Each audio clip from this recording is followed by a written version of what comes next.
Hello, hello, hello, and welcome to Who Watches the Watchers, a Buffy the Vampire Slayer rewatch podcast. My name is Jarrod Longbonds. I'm with my good buddy Alan. How you doing, Alan?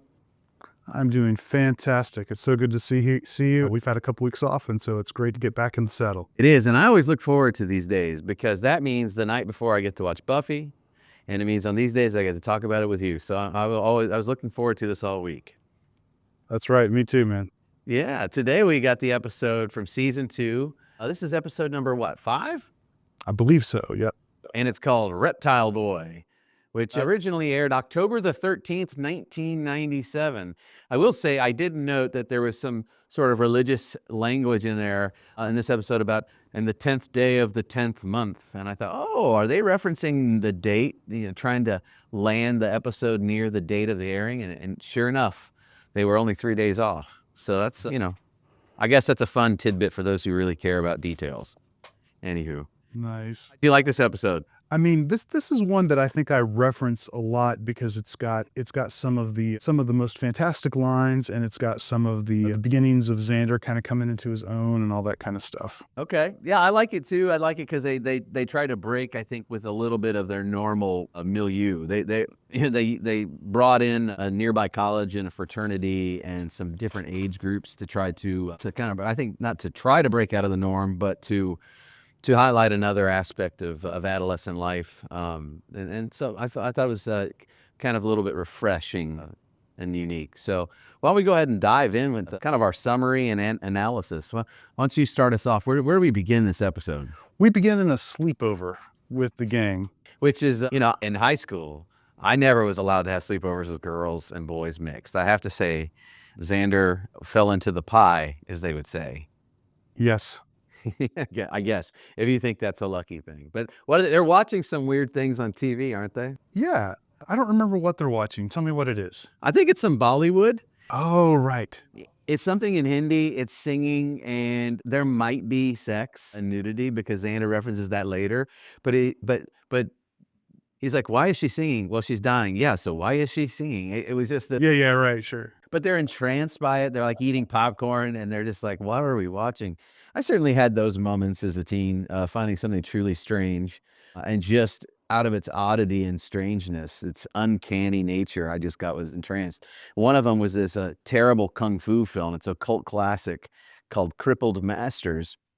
And my friend and I were staying up late, probably having one too many slices of pizza, and it comes on, and it's basically a person who is disabled with their legs and another one disabled with their arms, and they come together to form a unit fighting the bad guys, and it is 1970s Chinese kung fu film class. I mean, it is strange to watch. So I know that scene. That's awesome. Yeah, so they're having a sleepover, they're chatting, they're just going about their business, right?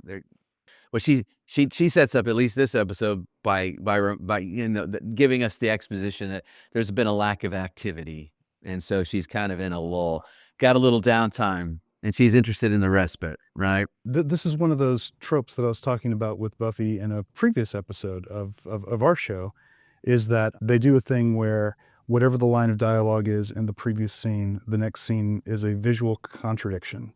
Yeah, it's I don't know what they call them. They're like jump cuts almost. I mean, like, is it a jump cut when you go really fast to something else? That's right. Yep. And what the cut is to is a girl falling out of a window. Yes. Turns out to be a fraternity house on a college. And all the fraternity boys are dressed in weird robes, and we'll talk more about that in a minute. It looks like they went to a Spirit Halloween store and bought the monk costume, and they're chasing them, and that's one thing that sets you off that they're not real monks because they're incredibly young and virile and athletic looking as they run through the cemetery. Yeah, right, exactly. So before she can get away from the pursuance, there's another guy in the monk uniform who steps in front of her to head her off, and he's like, where are you going? And I believe he tells her that the party is just starting or just beginning. Very foreboding, very startling. Yeah, it's one of those things that makes you fill in the imagination in your own mind about what is going to happen to her. Sure. And that's the fear aspect of it. That's pretty cool when you're watching something. We cut now to the next day at school, and I think Cordelia's got some funny bits going on. Yeah, it's just like yeah, so she's talking to one of her friends about laughing at anything a guy says, and she's practicing it out loud. So I don't know. I when I watched that, I thought Alan's gonna like that. That's like Oh, yeah, yeah, yeah, 100% true. But the thing that I really like about this scene is she starts talking about college boys and how they're the only ones, and this is setting us up for the concluding line at the end, right? college boys. I forget what she says, but they're the mature ones, they're the better ones. She's all interested in college boys, and I think that Right. as a teenage boy watching this, I remember having that kind of feeling like, I remember, maybe you remember this, but in 8th grade, I remember there was a girl or two that I was really close to. We were good friends, and I also found them Mhm. pretty pretty. And by the Sure. time we got to freshman year, I still found them very pretty and they were friends and, Yes. but any sign that we were going to become a boyfriend and girlfriend was just dashed when all of a sudden they started dating like a junior or something, like the older boy. And Yeah, you're right. like, and you're just feeling so small. And here's Cordelia, like the quintessential popular girl bully who's just saying it on television for everyone to hear. So That's exactly right. meanwhile, Buffy and Willow are talking about Buffy's love. And That's right. she's been dreaming about Angel. Oh, there's something about that sentence that makes me gag a little. She's been dreaming about Angel. How frustrated these dreams are making Buffy. That's right. Willow thinks they're the dream couple. They're perfect couple, except for the fact that he's a vampire. Just that Right. small little hitch. But it's just she is. I mean, I was thinking about how Willow is just such a generous and kind friend here. She just is always sticking up for Buffy and supporting her That's right. point. And she does it later in the episode. Sure. Yeah. So she also gives him some advice to ask him for coffee, which I think was also kind of cute.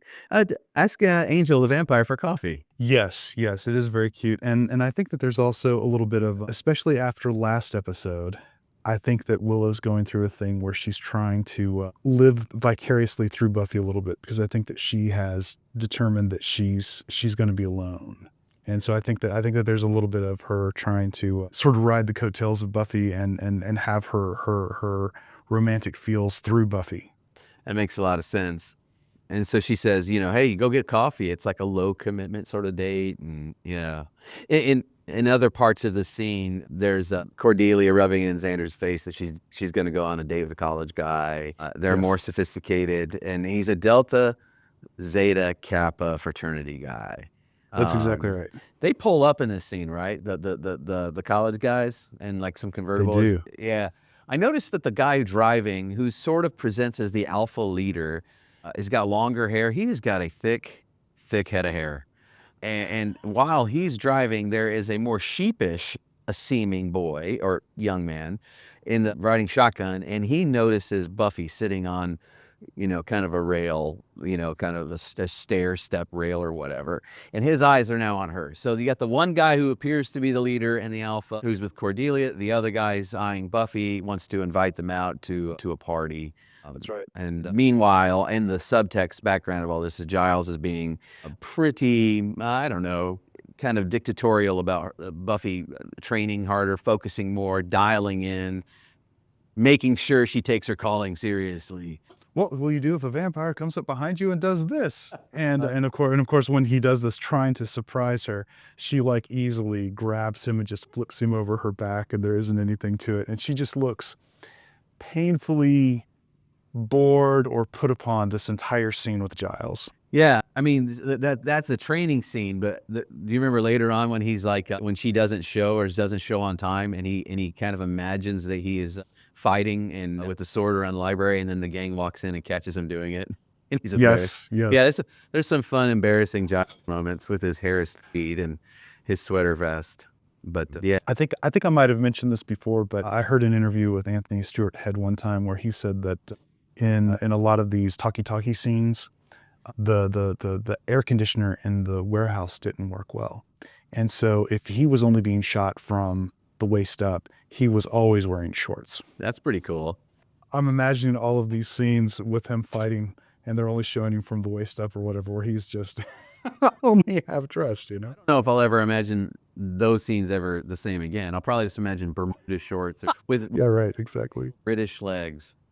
For some That's exactly right. imagine him having those socks with the garters though that Come 1950s. All right, That's so I guess amazing. the guy that I'm talking about seems all alpha is named Richard, and the more sheepish of the frat guys is named Tom. And That's right. Cordelia introduces Buffy, and then they invite to the party. Buffy says no because she's involved with someone, and Giles ends up getting Buffy out of the scenario by calling her in a very forceful way. In a crowd of people, he comes and he barks at her like an angry father. And that's one of those moments where it just didn't feel right. It was a big overstep. It was embarrassing. It was in public, and he was really domineering. Yes, But it gets Buffy to leave that moment. that's right. We cut then to the cemetery where Buffy's on patrol, and while she's out and about, she runs into Angel, and they find an artifact, a half of a bracelet on the ground. I believe that ENT are the initials that you could see on it. So it's the word is only done like it's only half of whatever is on it's revealed, so they don't know what it means. Meanwhile, Angel smells blood on it and tells her, which is it's like, there's blood, and she's, I don't see any blood, which is they bring that point up in the episode twice. And but Angel sheepishly says, I smell it, which is another way to highlight just how different they are, and how silly it is for them to think about, getting with the smoochies, as Buffy would say. Buffy talks about, hey, she takes Willow up on her advice. Hey, would you like a cup of coffee? And Angel, I mean, again, this is my constant complaint, and is, he's 247 or 43 years old or whatever. He's 247 years old. She's 16. He really ought to behave like he's had some experience with women, but he doesn't. He acts like an irritable teenager, and in my mind, or maybe a 20-year-old. And he's like whining about their age difference and making her feel small and silly. And it's just melodrama at its finest, I guess. I think that they are self-aware about the melodrama, or there's going to be an episode coming up. I don't remember if it's later this season or if it's next season, called The Zeppo. I believe it's next season. Self-awareness and Buffy, get out of town.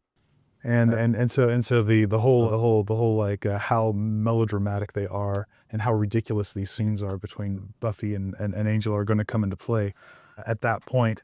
But in this particular instance, what I think, there are a couple things that I wanted to note. The first one is exactly what you're saying, which is, Angel seems like he is. I don't think that they knew what to do with Angel until we get to mid-season this season. But he definitely doesn't feel like he knows what's going on. But there's a line in here that Buffy utters that is probably one of the lines that I quote more often than any other when I'm talking to just friends, which is, I mean, funny strange, not funny haha. Right. Yeah. Yeah. It is good. And I think you're right. You're always coming to soften the blow of my critique. Yeah, I don't think they fully know what to do with Angel. You're right. But I don't know. And every now and again, David Boreanaz's northeastern accent comes out. Yeah, that's right. It comes out later when he gets all vamped up. He goes, and they got Buffy, and he does it in this way. It sounds so Jersey, and I'm like, oh, gee. Yes. Anyway. Yeah, right. Anyway. All right. Yeah, But this is the reason, right? This is the catalyst for Buffy saying, okay, gee, I'll go out with Cordelia and her friends. Right? She's so frustrated with Angel that she's willing to try something else. That's right. Yeah, and I might as well live my. But I might as well go out. Might as well live my life. But she's completely not, her heart's not in it. I mean, that's Right. the other thing. So she, Cordelia. I think it's really funny because when she agrees, Cordelia sits her down and then begins to talk down to her as she does. She tells her, "Don't do that weird thing with your hair. Don't wear black or chiffon or whatever." She goes, "Those are my trademarks." And those are just funny throwaway, except for Sure. when Cordelia is driving Buffy to the party. Cordelia is wearing something, but it's Buffy who's wearing a black dress, which I took as a sign of Buffy being a little bit like, don't tell me what to wear, and I would have never noticed that. I guess when I was younger, but I noticed that she was wearing exactly the thing she said not to wear, which I don't think that I noticed that even on this rewatch. That's hilarious. That's a great catch. well, because I keep thinking about narratives that we say about things, and it's really easy, even after this show came out, like post-movie, this show coming out, to make the assumption that Buffy is a blonde, ditzy, brainless, mindless, superficial person. And she's just anything but that. Even if she's a young person, she's caring, she's kind, she's thoughtful, she stands up for her friends who are outcasts. And in a moment, they're gonna offer alcohol, and she goes, "Is there alcohol in it?" And she doesn't wanna drink it. I mean, it's not like she's a prude, but, like, she's a sensible person. Like, she's like a sensible teenage kid. And I kinda really found it refreshing to watch that. So much of the media content in the late '90s, especially about teen culture. I mean, it was another, like, we have these high points of raunchy teen comedies. There's an aspect of the '80s, parts of the '90s. We went through there's actually media studies about this, how we've gone through a puritanical period, and now we're starting to get more raunchy, more nudity. So, like, apparently millennials and Gen Z kind of push back against nudity in film and television, but now there's more of it's emerging again, and the raunchy teen comedy is coming back again. So it's but this is pre, like, American Pie, so this is right at that time where there was a lot of that stuff. And the party that they walk into, when I was watching it, I thought of other artifacts of the era, like Can't Hardly Wait, and other movies in American Pie, other movies where there was these parties, big house parties, and you always wonder whose parent left the house and let their kid throw a party. And then, just kind of the way they film a big party, Alan. They always break it down into clusters of 2 or 3 people so the camera can move, and there's always something going on. And I think to myself, I've never really been in a party quite like that, that moved like Right. that. But at any rate, Right. those are just things I was thinking as I saw it. No. I love that thought. I mean, American Pie is still a couple years away from this. When did Can't Hardly Wait come out? Well, that was a couple years before it. I'm not 100% without looking it up right now, but I mean, there were countless other, shows. I mean, a better show, kind of a more longer. Okay, that came out. Can't Hardly Wait came out in 1998. So this episode came out in '97. But we're also talking about Clueless, which is I think is a pretty. I think it stands up actually historically. Yeah, Clueless is fantastic. She had a lot of those, or She's All That, other, like, teen rom-coms, which would throw, a certain, party atmosphere in there, kind of fit. Yeah, no, I think you're totally right. I think you're totally right, and I think that Xander's approach to the party is what I was referring to earlier. I think that he's hilarious because he comes in trying to dress like what he imagines a college guy would be dressed like. Yeah, that's really great because back at the ranch, if you will, she goes into the party, Cordelia drives crazy. There's some funny gags. Buffy doesn't want to take a drink. She stands over by herself. But back at the ranch, you have Willow and Xander talking. One of the things that we forgot to say out loud is that they hide from Giles what's happening with Buffy. They tell Right. Giles that she's at home sick with her mom. She's sick, so they're going to help out, or Willow's going to help out, and just we're going to let Buffy heal up, and Giles is sympathetic to that. Meanwhile, Buffy's at the party, and then Xander's like, I want to go, and Willow's kind of like, so you want to protect Buffy? And he's like, yes, and you want to do this, yes, and she goes, and if an orgy happens, yes, because when they were throwing out what happens at college parties, they listed all the things, and that was one of the crazy things that could happen. And so she's Sure. like, so you want to go protect Buffy? It's dangerous there, and maybe an orgy will pop out. And Xander's like, and yeah, and as you noted, how he thinks a college person in 1997 is kind of oversized khakis, the red polo tucked in, and he comes walking in, nodding his head, walking around, acting like he belongs, but also doesn't belong. He sticks out like a sore thumb, which is He sticks out especially because of how bright the polo is, and nobody else is wearing a polo. that's right. No one's wearing a polo. Although back in that time, I think they wouldn't have tucked it in probably. Right. Yeah, but yeah, that's where they are. There's one other scene that we neglected to mention that was earlier than this, which is there's a scene where we get to see that the fraternity that they're all going to is in fact the guys we saw in the opening sequence. We see the girl that they have chained up in sort of a dungeony kind of area, and we get a little bit of a lead on the fact that these guys are up to no good.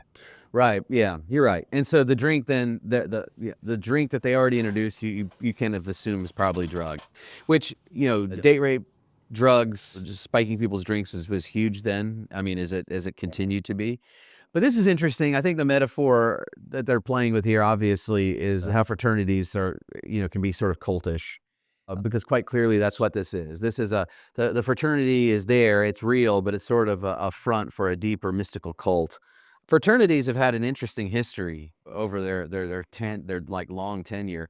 In a lot of ways, the fraternity system started out in a way for social good. And there's a lot of good that's been done by fraternities, but I don't know. I've kind of read a history of fraternities about a year ago, and have referenced it somewhere along the line, maybe here, or maybe in another podcast, Alan.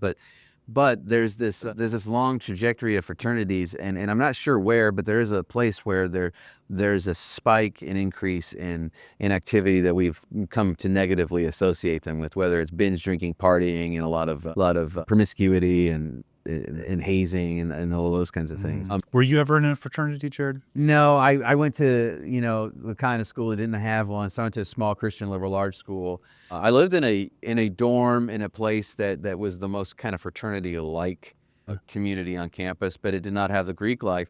So I always feel a little strange when I run into people or I make friends and they're like, well, that's my fraternity brother and he's a such and such, a Kappa, whatever, whatever it is. Yeah, but I gotta say I feel a bit strange about it because I'm not sure what it means that somebody was in the same kind of social club in a house on another campus than you, but for some reason some of these fraternities have distinct personalities or distinct traits or maybe even like reputations, and some have been fairly racist. I mean, so I'm one of those outsiders who kind of looks at the thing and goes, I see why it's an apt metaphor for the cult. But it's easy to stand on the outside of anything that you don't agree with or participate in or understand and think of it as a cult. Now, let me just draw a kind of a religious distinction for everybody here. Yeah, please. The word cult is not a bad word in its kind of derivation and what it's usually meant. In fact, Christians are often shocked when I say things like the temple cult when we're referring to what happened in the temple in the first century or what's called the second temple period. It doesn't mean that people were in there doing creepy, nefarious things. It just meant there was a small group of religious action, small group of religious community. The earliest Christian communities it was seen as a cult because it was small in size. Throughout history and the way language is applied differently and the way it morphs in meaning and takes on meaning, especially after kind of the Enlightenment and modernity, and as we get further into into the modern project, where we try to analyze religion from an outside perspective and from the inside perspective. So theology would be a practitioner of a religious faith trying to make sense of a lot of its tenets, per se. From the outside, I'm going to analyze religions or high control groups where people don't have a lot of say. It's very hard to be a world religion and to be classified as a cult under that sort of understanding of cult. It is much easier to be an offshoot group or a heretical movement or like a splinter group that you could be off of Christianity or a specific group of Mormonism, or even even Eastern religions have them, right? Where usually there's a central leader of a certain charisma, certain status is given to them, and it functions in a very high control sort of way. So there's limits put on from an external source put onto the adherent, the believer, the follower, whatever you want to call them. So the fraternity can be seen as a cult because usually there are some sort of leadership hierarchy. But if you give these strict rules, especially when you're talking about rushing or pledging and the hazing aspects, that can appear rather cultish. It's a high control, groupthink mentality where the individual and the individual's interest disappears a little bit for the sake of the group identity or purpose. Sure. So those are some tendencies. Now, whatever they're doing, and I was wondering if the college kids, I'm interested in that fraternity, and they get in and they happen to find out it's also a cult of some mystical order or not, or how that happened. I don't know. The show doesn't explain it, but that was a curious kind of little brain wormhole I went down a little bit last night as I watched it. So I'm sorry to go on and on, but do you have any questions or comments or insights about cults versus just as we try to break that kind of metaphor open a bit? Well, first of all, I love that question. I don't know that I have much more to say about it than you have already said, but I will say on a personal note that I feel that I was involved in a cult when I was a kid. Really? Yeah, when I was in my late high school years, so junior and senior in high school, I was involved with a small non-denominational church in Lawrenceville, Georgia. And they had a very big problem with trying to control the congregation members spiritually. There were a lot of spiritual control things going on. The pastor of that church believed that, what's the right way to say this? He believed that he was going to be accountable for anything that the people in his flock did on Judgment Day. Oh, wow. And as a result of that, he tried to manipulate what the people in his flock were doing in order to do whatever he thought his due diligence was. And that whole thing came to a head with there was an article in a magazine called Charisma called the article was called "Are You Under Spiritual Control?" ? After a couple of really nefarious incidents between me and the pastor, myself and one of my friends at the church there, a kid named Jim Cowart, we photocopied that article and distributed it around the church, and 2/3 of the church left within a month. Oh, wow. You're a troublemaker, Alan. Yeah, that's me, man. You upset the cult leader. I did. Yeah. I did. It is something I should say. I mean, I know that if you're tuning into this, you're probably nostalgic for Buffy in the 90s. But this is not something we take lightly. If any of you are in a situation where you're under spiritual control, religious control, social control, we would like for you to do your best to find ways to get out and get help. If you need to reach out to one of us, please do so. But we want everyone to know that this is a real issue, and sometimes It is. Sometimes it happens in mainline or like in actual religions with a certain bad leaders, right? In certain circles and segments. So be mindful, and we're here for you. I don't believe, as much as I'm a pastor of a church, I don't believe in exerting control over people.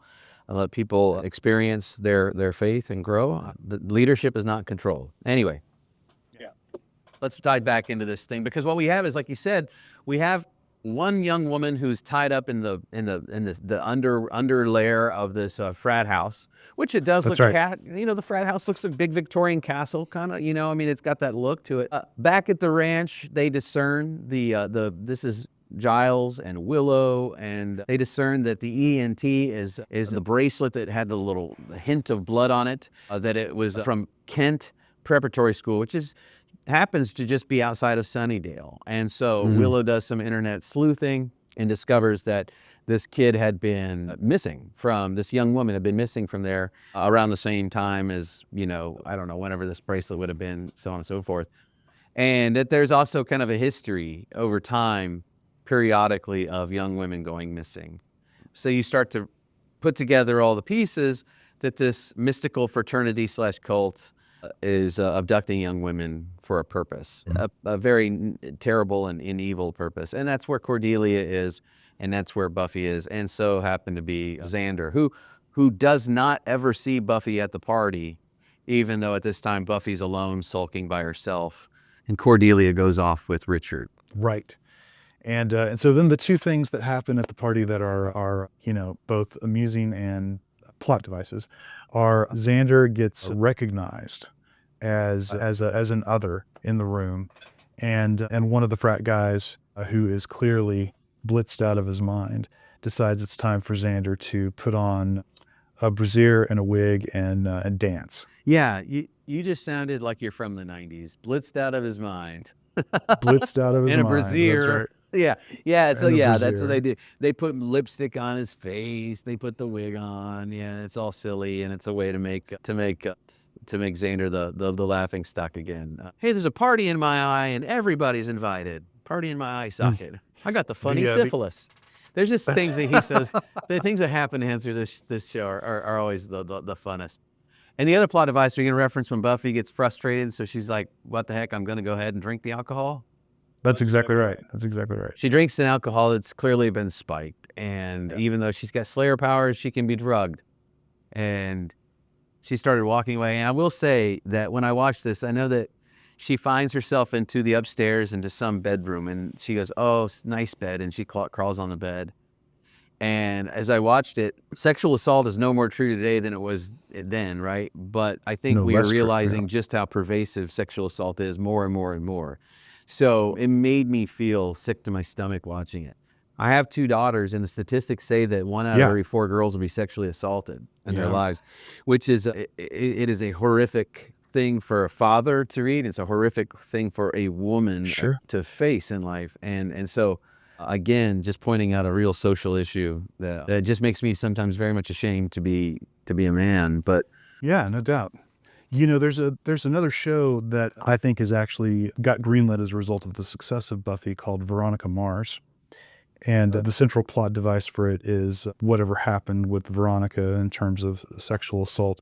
The entire first season is based around her trying to figure out what happened to her in sort of a date rape situation like this.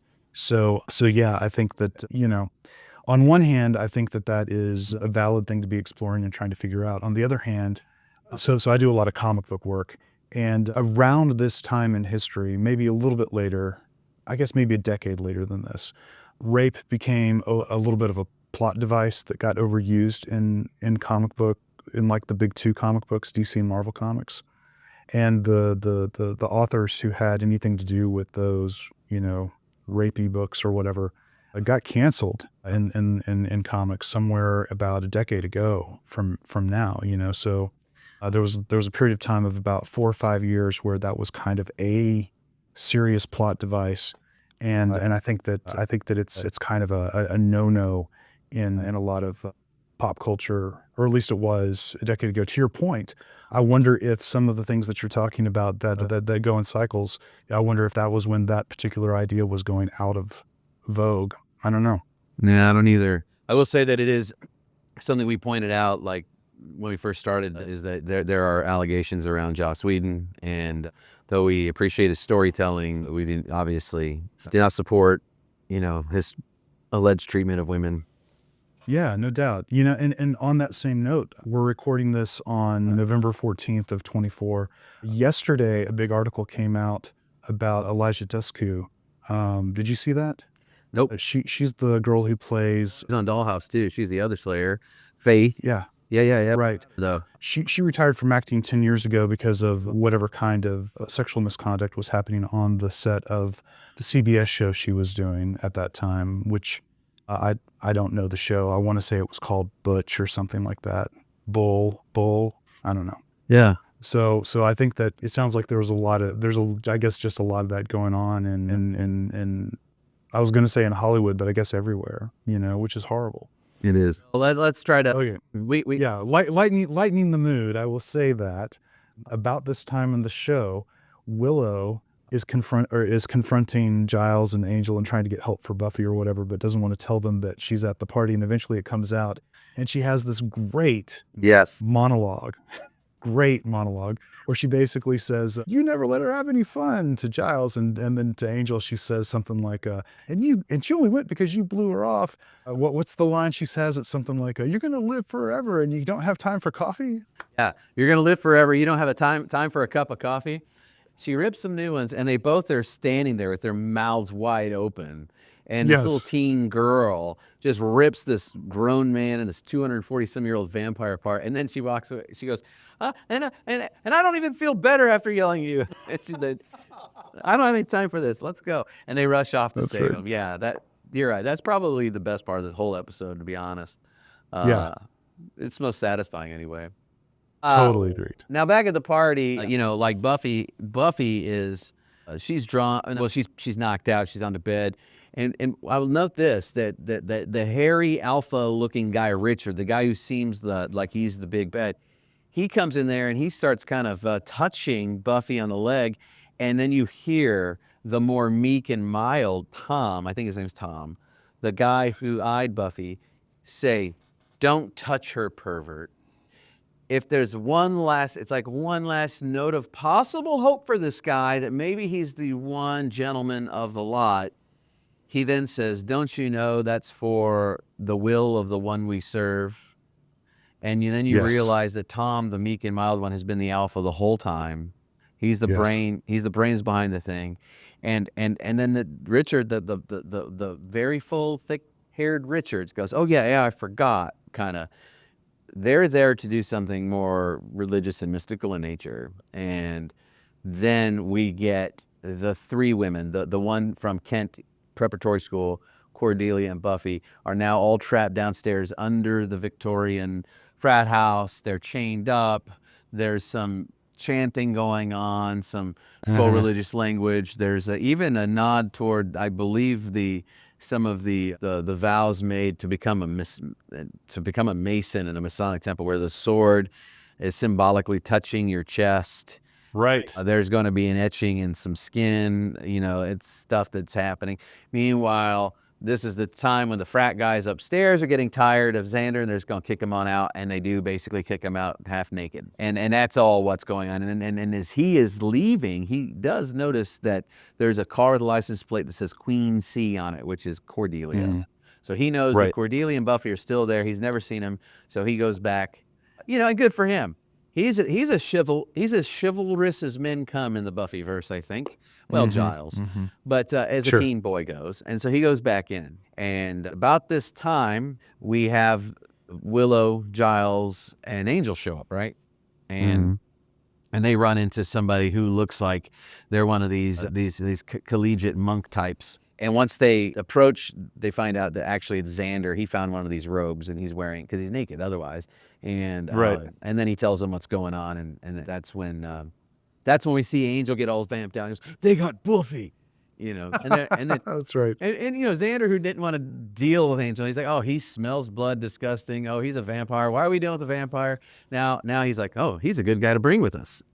That's right. So and at this point, we have in fact seen what the frat guys are worshiping, or who their deity is, or whatever that they're interacting with, and it's this thing that came out of the basement.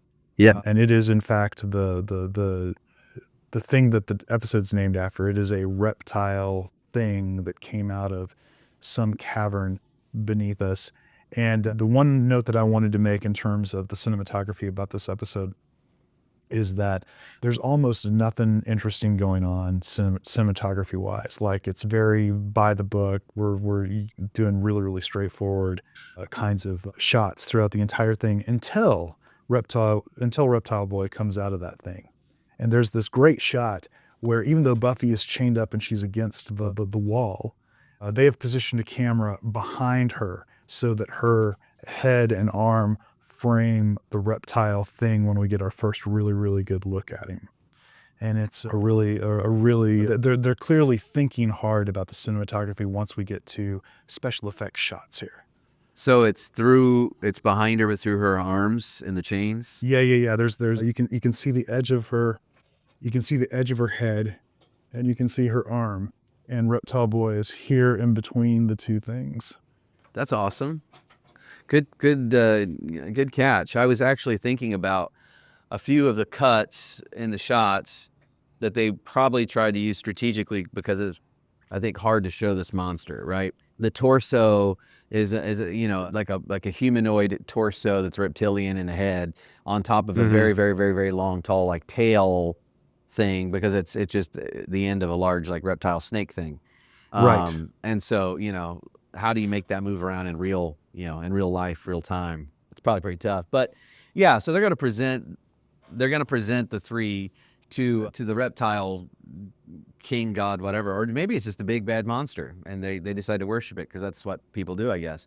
They're going to present the Kent Prep kid first, and then Buffy's last, basically. Well, they don't say who they're going to present first, but Buffy's going to go last because she's the mouthy one. She's the one who's challenging them, and let's save her for the last, right?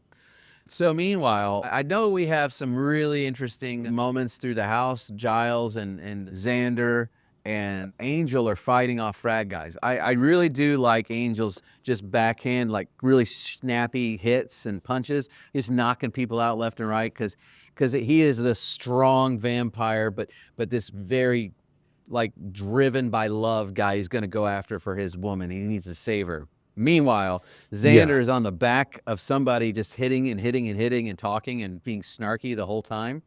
And it's more comedic and it's funny. Giles has his go. downstairs, they downstairs now. Buffy's fighting the thing and she rips the chain off, and of course, you know what happens? The Slayer wins, right? That's right. And it's only then though that the backup arrives, right? So Angel doesn't need to save Buffy. Xander doesn't need to save Buffy. Giles doesn't need to save Buffy. Buffy saves everybody else.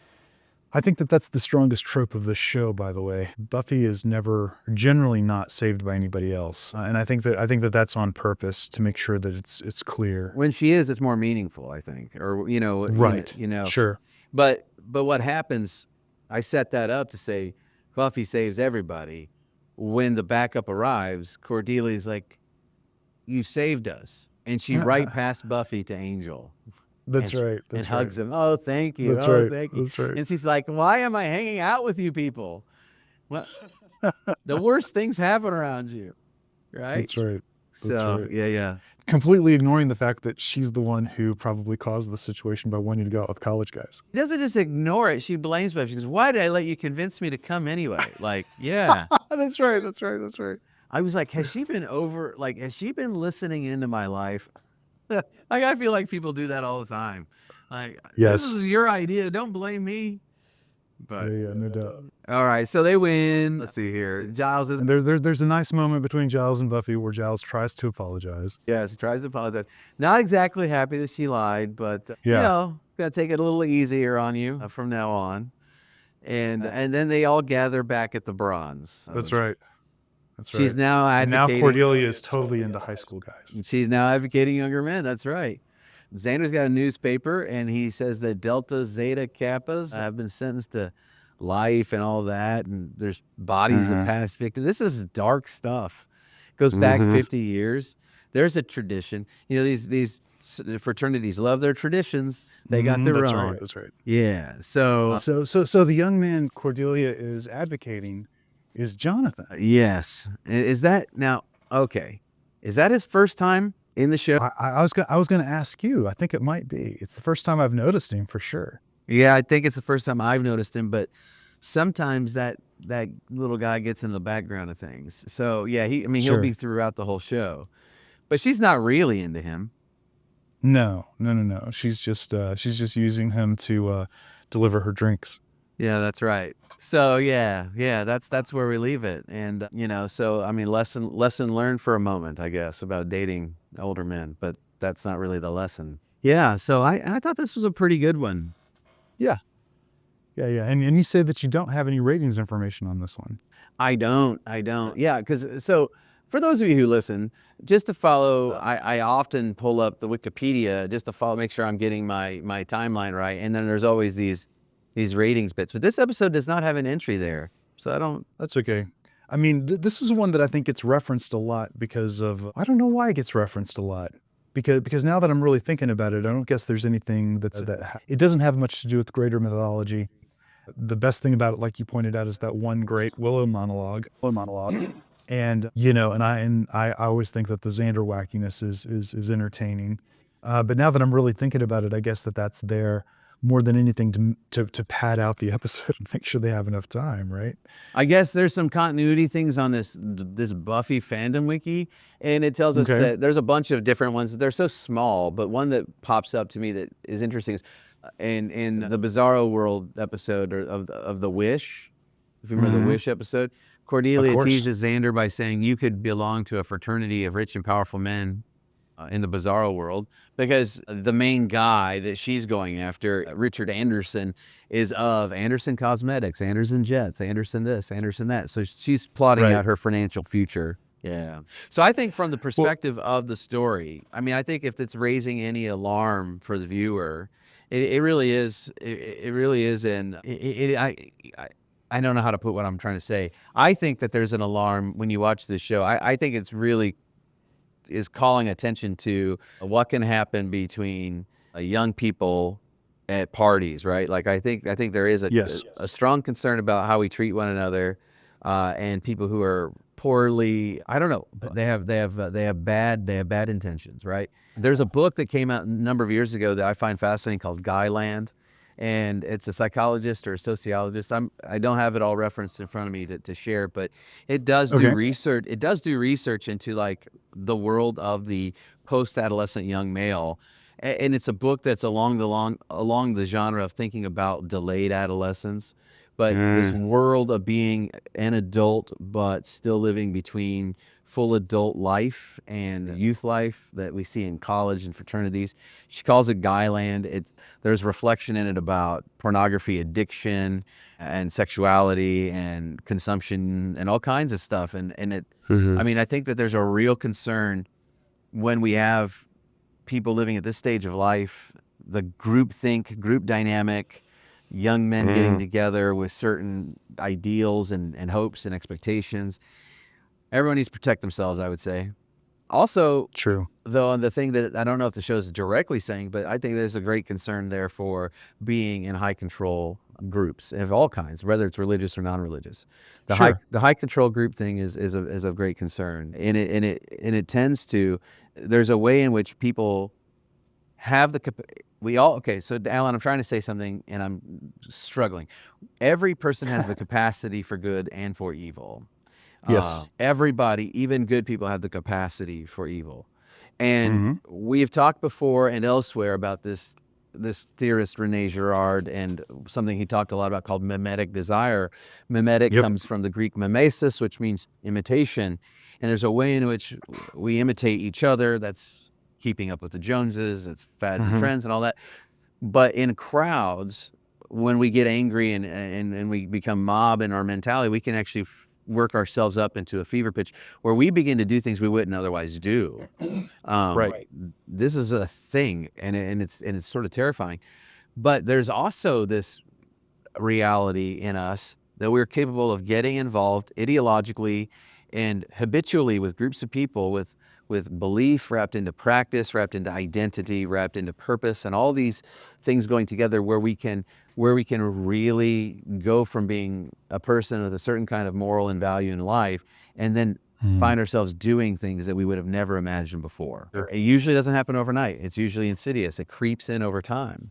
Right. I recently watched this documentary about this South African pseudo-religious cult where this group of I would call them fundamentalist Christians surrounded a woman who called herself a 42nd generation witch in the Church of Satan. And she was completely batty. And she got these people believing that she was under attack by demons and witches. And they really came to her aid. I mean, to their credit, they came to pray over her, to help exorcise the demons, to be with her, to lay with her. And they gave her all this like support during these particular times of trial and struggle. And the focus of the religiosity shifted away from God and more towards the enemy, to Satan. And it became so intense and became so involved over time. What you learn is the woman who was completely and utterly a charlatan started wanting to eliminate her rivals. And so she got these very devout, fundamentalist Christians to go murder on her behalf. And it got worse and worse and worse. And you look at this, and you even have a mother who's basically a Sunday school teacher, church mom who brings brownies to the bake sale, taking her children to do these things. And you think to yourself, how do people come to that? Well, sometimes people with a certain psychology, maybe certain psychological defect mixed with a whole lot of experiences, practices, traumas, and things will end up doing things that are quite aberrant.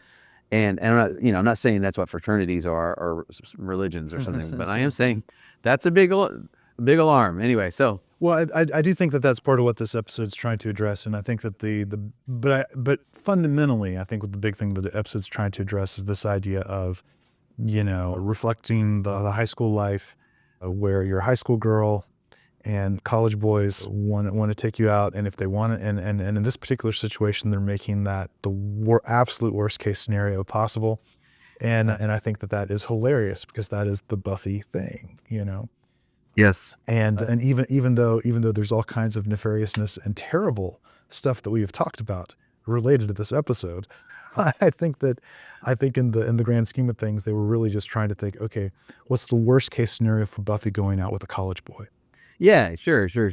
Yeah. But me always drilling down into things. And No, no, no. That's what we should be doing. I totally agree. Just making sure that I'm saying what was probably going on in the minds of the writers. And I think that sometimes when the writers get into this kind of material, they don't even know. I don't think they even recognize some of the implications of the material that they get into. But that's why we're here. well, yeah, yeah, like when we talked in earlier season, about the pseudo preachery vampire. I'm like, they're just playing on tropes they've seen, right? That's just pulling from That's exactly everywhere. right. I've been thinking about calling this. I don't know if someone's called Buffy this, but I'm thinking about and share us with your friends if you're interested in Buffy, vampires, fun, the '90s. Share us around. We love to think nerdy with you. All right, so signing off. Have a great day.